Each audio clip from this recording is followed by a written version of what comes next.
ने अति प्राचीन, पुण्यदायिनी और पापनाशिनी कथा बताया है। इस कथा के अनुसार एक बार सूर्यपुत्र रेवंत भगवान विष्णु का दर्शन करने के लिए अपने श्वेत घोड़े उच्चैश्रवा पर सवार होकर वैकुंठ लोक पहुंचे। उच्चैश्रवा घोड़े एकटक उसे देखती रहीं। एकटक घोड़े को निहार रहीं। लक्ष्मी जी को जब भगवान विष्णु ने देखा तो उनसे इसकी वजह पूछी, लेकिन लक्ष्मी जी ने कोई जवाब नहीं दिया। विष्णु जी ने कई बार पूछा लेकिन लक्ष्मी जी ने उन पर कोई ध्यान नहीं दिया। वो घोड़े के आकर्षण में इतना खो गई थी कि उन्हें और कुछ भी दिखाई या सुनाई नहीं दे रहा था। लक्ष्मी जी के इस बर्ताव से भगवान विष्णु को क्रोध आ गया। उन्होंने लक्ष्मी जी को श्राप देते हुए कहा, तुम इस अश्व की वजह से मुझे भूल गई हो। जाओ, तुम दुखों से भरे मृत्यु लोक में एक घोड़ी के रूप में जन्म लो।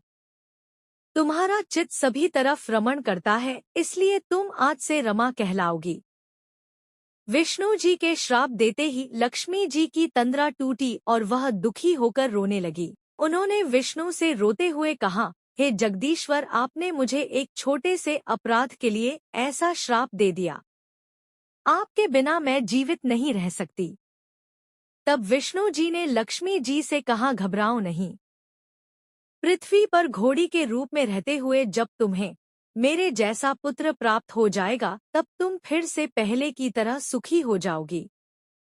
इसके बाद माता लक्ष्मी अश्वी यानी घोड़ी के रूप में पृथ्वी पर आ गई। लक्ष्मी जी घोड़ी का रूप लेकर यमुना और तमसा नदी के लगी। उन्होंने यहाँ भगवान शंकर का ध्यान लगाकर कठोर तपस्या शुरू कर दी। लक्ष्मी जी 1000 साल तक कठोर तपस्या करती रहीं। तब भगवान शंकर प्रसन्न होकर उनके सामने आए और उन्होंने तपस्या का कारण पूछा।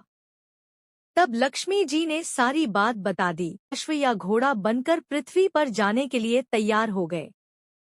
वो एक अत्यंत आकर्षक घोड़े के रूप में घोड़ी बनी लक्ष्मी जी के पास पहुंचे।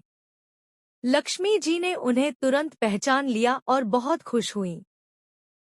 पृथ्वी पर घोड़ा और घोड़ी के रूप में रहने के दौरान भगवान विष्णु और माता लक्ष्मी ने एक पुत्र को जन्म दिया। पुत्र का जन्म होते ही लक्ष्मी जी का श्राप खत्म हो गया और विष्णु जी माता लक्ष्मी को लेकर वैकुंठ चले गए। माता लक्ष्मी उस पुत्र को छोड़ना नहीं चाहती थी, लेकिन विष्णु जी ने उन्हें समझाया कि इस पुत्र का जन्म एक निसंतान राजा के लिए हुआ है, जो मेरे जैसा पुत्र प्राप्त करने के लिए तपस्या कर रहा बच्चे को